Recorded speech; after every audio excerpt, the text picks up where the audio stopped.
Where on earth is my daughter-in-law? She's done with her surgery. Why isn't she back with her change of clothes and hospital essentials? She could at least shoot us a message. As my husband speaks, I hear my daughter-in-law yelling in the background, but it's already too late. Mom-in-law, I'll get my underwear and other stuff at the hospital gift shop. Please, don't go through my drawers.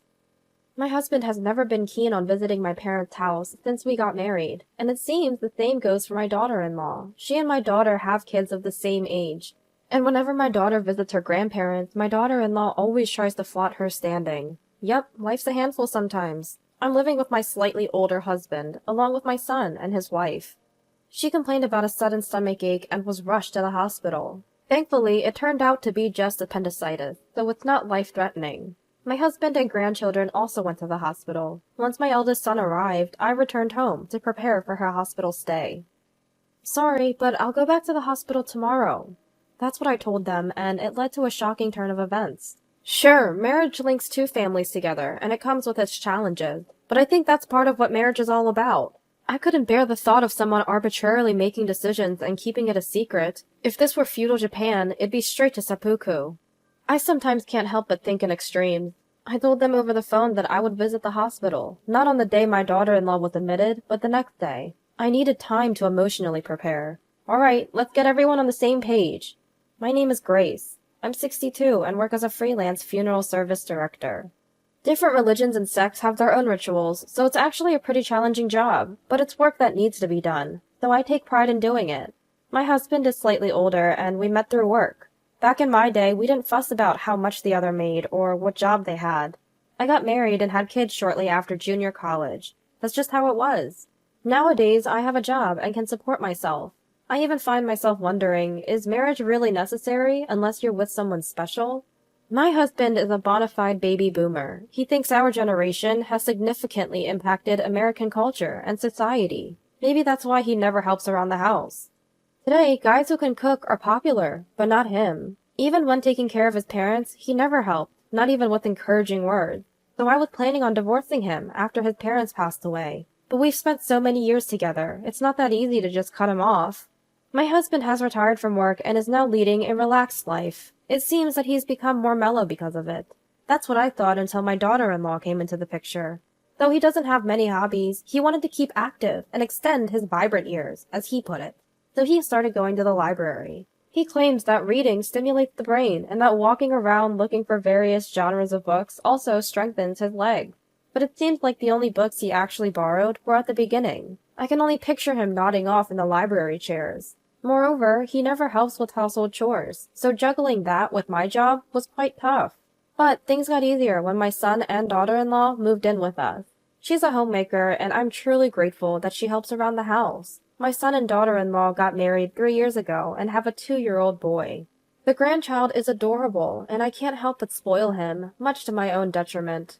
Despite minor issues, I thought these days would last a long time. I have a daughter. She's 2 years younger than my eldest son. She's the same age as my daughter-in-law, and they gave birth around the same time. My daughter lives nearby and visits often. Maybe that's why they always try to show off their own standing. It's like they're competing to prove whose child is cuter. Ah, you're visiting again? Is it bad to visit my own parents? That's not what I'm saying. Awkward silence falls. Look, the grandchildren are playing together nicely. Isn't that enough? Well, I plan to enroll mine in preschool next year. Preschool? What's that? Coincidentally, we're also planning to send ours. You too? Isn't it too early for preschool? Mom, please keep quiet. Starting at 3 is already late, you know. Exactly! Haha. It turns into this atmosphere every time. My daughter-in-law walks into the room without making any tea. But if preschool starts at 3, my daughter probably won't visit as often. And my daughter-in-law will probably go out more often, so I felt a bit relieved. However, my daughter soon drops a bombshell. Hey, Mom, doesn't that kid look nothing like Jack? She says, observing my eldest son's child intently. Really? They say kids look like various relatives when they're young. At that time, I didn't take my daughter's words seriously. After all, even among grandchildren, I can't help but find the one my daughter gave birth to more adorable. Maybe that's why my daughter-in-law gets in a bad mood when my daughter visits, and that sour mood impacts me. My eldest son and his wife got married through a friend's introduction. By the time they both crossed 35, they were getting anxious, and a friend introduced them. It seems my daughter-in-law had the same motivation. They moved in together because my son's work was conveniently located, and they wanted to have a child soon after getting married. The following year, they had a child, and she became a homemaker. Very much the diligent, perfectionist, middle-aged person. I heard she used to be a wedding planner, quite the opposite of me. She resigned because she wanted to focus on parenting. My daughter-in-law apparently plans to return to work once the kids are a bit older. She once told me she never compromises on housework. During her long years of being single, she learned all about chores and cooking. Every month, she decorates the house with seasonal flowers and is picky about the ingredients she uses. For holidays like Easter, Halloween, and Christmas, she goes all out with decorations. She's a great cook, and her cleaning is impeccable. On the flip side, ever since she moved in, she won't let me lift a finger. You've been working, mother-in-law. You should rest. It's no big deal, really. This is my job after all, she'd say, not even letting me clean up after meals. She's even rearranged the flow of household chores in various setups. Apparently, she's switched the contents of the drawers, too. She's labeled everything so you know exactly where things are at a glance. My aging husband loves the changes, but it's left me feeling like this isn't my home anymore. Mother-in-law, you put the towels in the wrong place again. Ah, old habits. Sorry about that. I'm constantly being corrected. I just wish she'd consult me before making changes around the house. My husband is from the baby boomer generation. People say that they like to go with the flow and follow trends, but he's not like that. My husband is pretty indifferent and doesn't like being part of a group. He's not one to follow trends either. Maybe that's why he's always been reluctant to interact with my family. It's been that way since we got married. While we often hear about living in an era where people could live to 100, studies show that men typically live to about 76 and women to about 81. My dad passed away from illness 2 years ago. He lived a bit longer than the average life expectancy, making it to 78. My mom now lives with my sister, who is 3 years younger than me. One day, my husband randomly asked, "Is your mom still, healthy?" "Yes, she just has high blood pressure at the moment. Otherwise, she's fine." The average lifespan for American women is around 81, you know. So what? How old are you now, mother-in-law? I'm 81. What's your point? You better warn her to be careful then. Careful about what? Don't be ominous. Well, you're a funeral director, so you'll know what to do. My husband would say something like that and then quickly make himself scarce. I was at a loss for words.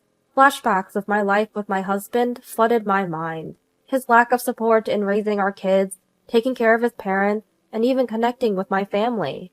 Once you start down that path, there's no end to the issues. I began to feel like I'd hit a wall in my marriage. My mom's health isn't great, but my sister lives with her, so I'm not too worried. My sister is a single career woman. She even got her retirement age extended, planning to work until she's 70. Apparently, being single in your 50s and beyond is increasingly common, so it's not a rare story. My husband's lack of involvement with my family also means my daughter-in-law doesn't have much good to say about them either. Your sister is still working, right? Yes, she is. She's single and very responsible. I assume she's saved a lot of money then. I wondered what her point was. My sister's savings have nothing to do with her. I found it a bit tacky and couldn't understand what my daughter-in-law was getting at. It's been 3 years since Dad passed away, so we all gathered at my childhood home for the first time in a while. The last time we came here, my daughter-in-law immediately said something specific, and this time she brought up the same topic again. Doesn't anyone clean around here? My mom is old, and my sister is busy with work. Don't you think it's pretty bad? Even my husband chimed in. Let's go home after the prayers. Enough! Both of you! My sister stepped in front of me and said, I've done my best to clean up, and we've all gathered here for the first time in 3 years. Can we please stay until the end? She apologized deeply. My husband and daughter-in-law finally kept quiet, and things settled down for the moment. We finished the prayers, but they didn't touch any of the snacks we prepared, and they left. My eldest son and I felt bad for my mom and sister. When we apologized to them, they told us not to worry, which was a relief. I decided then and there not to invite my husband and daughter-in-law to my family's home anymore. My already stubborn husband has become even more so since living with a daughter-in-law. Or more like, he seemed whipped by her. One day, my daughter came to visit with my grandchild. There are many preschools nowadays, and they were visiting some. They came to update me. My grandchild had been praised for their drawing at one of the preschools. I was delighted and said, "Oh, that's wonderful." It seems the daughter-in-law overheard the conversation. Upset, but silent, she left the house. Turns out she took our grandchild straight to the preschool. Seems like she had to prove something. Later, she proudly informed me they had done some drawing and got praised for it. She looked exhausted, and it was hard not to feel bad for our grandchild, being dragged along. Could it be that she's overwhelmed? "Well, that's wonderful," I said, probably not hiding my strained expression well. "So, you do prefer your daughter's child over mine, don't you?" Daughter-in-law said sharply before disappearing into her room. She even told her husband later, "Don't let her daughter come over as much. We're a married couple now." Her husband backed her up. "She can come back to her own home any time she wants," I argued. He ignored me, turning his back. I contacted my daughter, advising her not to stir the pot. One day, daughter-in-law complained about stomach pains. "Our grandchild told me, but she keeps saying it's not a big deal." "Your sweating says otherwise. Let's go to the hospital," I insisted. "No, I'm fine," she kept saying. I had my husband talk to her too. But the daughter-in-law insists that she'll be fine if she just takes a little rest. So there I was, handling the chores. Just when I thought it was good that I had a day off, I heard her groan in pain. I called an ambulance right away. I went along, and soon her husband and grandchild followed. Turns out it was appendicitis. Thankfully not life-threatening. I returned home to gather her hospital necessities, while our eldest son took over. Ever since my daughter-in-law moved in, things around the house seemed to get moved. Even the places where I'd always put my important things had been shifted. I eventually find my insurance cards and toiletries and stash them into my bag. Thinking about grabbing some spare clothes for my daughter-in-law, I start pulling out drawers. Wondering if I'll get scolded for going through her lingerie, I open each drawer in sequence. Finding the one with her lingerie was a hassle, as there was no label. Once found, it's neatly organized, just as expected. Then out of the blue, I notice a box about the size of an A4 paper, in the drawer. It could be soap or something, but what's this box? Curiosity piqued. I opened it and find disturbing pictures of my husband and daughter-in-law. There are also some documents in there. Panicked, I flee to my parents' house immediately. On the way, I get a call from my husband. "When are you coming back? The daughter-in-law's surgery is over, and you're still not back with her clothes and hospital items. Call us." "I'll go to the hospital tomorrow," I say, hanging up. In the background, I hear my daughter-in-law say, "Mother-in-law, please don't open the drawers. We can buy underwear at the hospital shop." But it's too late. I already have my proof. The photo in the box shows my husband and daughter-in-law together. What's more, they're pictured alongside some documents, and both are beaming, holding those papers in their hands. Those papers are for filing for a posthumous divorce. It's the first time I've seen the actual document. This allows you to sever the marital ties with your deceased spouse's family after their death. I hear it's become 2.5 times more common over the past decade. In the world of public opinion, the most common reason for posthumous divorce is so that when I die, I won't have to be buried in my husband's family grave. It's a legal document. Once it's submitted, it can't be revoked. It's specifically to cut off relations with your spouse's family. You can submit it any time after your spouse has passed away. Moreover, with posthumous divorce, you only sever relations with your spouse's family. On paper, your marriage stays intact. So you can still inherit property. For my job, the only jewelry I wear is pearls. All my other jewelry stays tucked away, and yet it was all found in that box. At some point, they became my daughter-in-law's. Maybe my husband was behind it. It became clear that he planned to inherit my property and cut ties with my family if I were to pass away first. To think he had such low opinions of my family. I took care of his mother and father, you know. But my husband never lifted a finger or offered a word of thanks. Just remembering it makes my blood boil. The day after my daughter-in-law was hospitalized, I confronted her with these documents and a lawyer by my side. "Why are you showing up at the hospital now? You're late." I had matters to discuss with my lawyer. "What? You're consulting a lawyer?" "I'm not just submitting this, I'm filing for divorce." I slapped down the document, along with a photo of my husband and daughter-in-law holding it. That's why I told you to buy my underwear from the hospital gift shop, my daughter-in-law muttered. That's not what this is about, okay? I'm not saying I want a divorce from you. It's the same thing. This document says you want to cut ties with my family. During the time I took care of my father-in-law and mother-in-law, not once did I receive a word of appreciation. The ongoing reluctance to visit my family's home, even making my sister offer a heartfelt apology. The growing discomfort as things in our house were replaced without any discussion. My jewelry, finding it packed in a box, along with documents. These were the grievances I'd bottled up for so long. I just let it all spill out, more than I could even remember. My goodness, you don't have to get so worked up, my flustered daughter-in-law said, but then my eldest son cut in. What the heck are you doing behind my back? Dad, you too! And that's what I unleashed on my daughter-in-law. Just then our daughter walked into the hospital room. Did you come to visit? How sweet. In an attempt to lighten the heavy atmosphere, my daughter-in-law even forced a smile. Appendicitis, huh? Did they also operate on your head or something? What are you talking about? Ow, that hurt. Guess it's too soon to be making jokes after surgery. I hope the wounds don't get worse, I thought to myself. I did some digging. Your child isn't Jack's, is it? What? That's impossible. There's no way. Jack's been used by this woman. I made sure to investigate. Eldest son was so shocked he lost his words. Before you got involved with my eldest son, you were seeing someone else, weren't you? We'll let the lawyer do the talking from now on.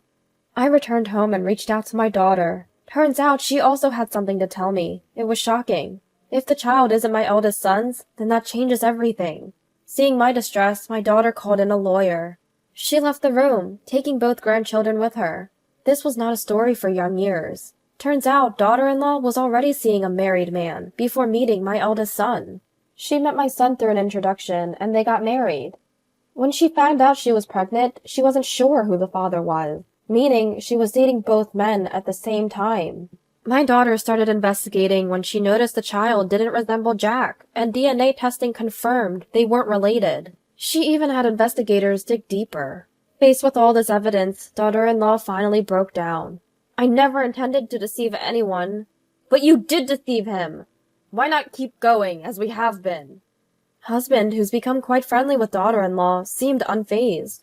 I'm filing for divorce. Do whatever you want. With that, I left the room. I never said anything about getting a divorce. I pretended not to hear. I'll go to Mom's place. I'll send the divorce papers later.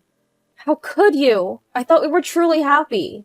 Hearing this, daughter-in-law broke down again. She couldn't keep up the facade of a perfect life any longer.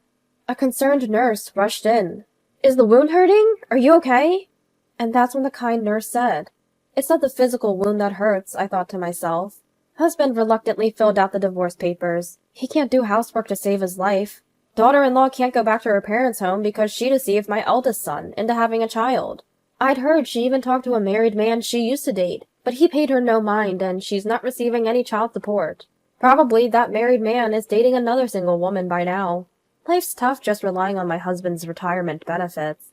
Preschool seems like a distant dream. My daughter-in-law is apparently going back to her job as a wedding planner, but juggling that and childcare is tough. Moreover, she still refuses to sign the divorce papers with my eldest son.